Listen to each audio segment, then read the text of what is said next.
Yes University 3rd Standard Panchayat Union Primary School at Narpuram Kalahari Black Sivaganga district. நான் இன்னைக்கு ராசாதி பாட்டி கதையை படித்தேன். உங்களுக்கு அந்த ராசாதி பாட்டி கதையை சொல்ல போறேனே. இந்த ராசாதி எழுதினவர் திரு சாலை செல்வம் அவர்கள்.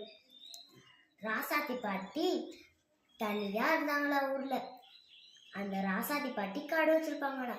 ஆனா அவங்களுக்கு கடை இல்லையா, இது கூட தான் கடையே தான். அந்த ராசாத்தி பாட்டி இது பள்ளிக்கூடத்துலேருந்து ஒரு புளிய மரம் இருக்குமா, அந்த புளிய மரத்துக்கு போய் அங்கே அந்த இது சீத்தாப்பழம், சப்போட்டா, முட்டாய் எல்லாமே வச்சுருப்பாங்களா. அதெல்லாம் அடுக்கி வச்சுக்கிட்டு இருந்தாங்களா.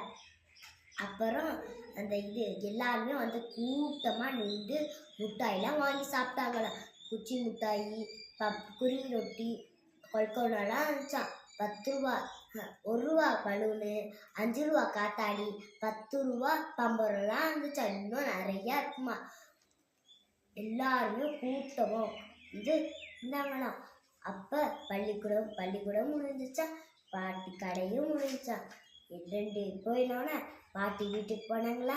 காசப்பா எடுத்தாங்களா, காசை எண்ணாங்களா, எண்ணி சாப்பாடு செஞ்சாங்களா, உண்டாங்களா, பாய் வச்சு படுத்தாங்களா. நன்றி. இந்த கதை எனக்கு ரொம்ப பிடிச்சிருக்கு. நன்றி.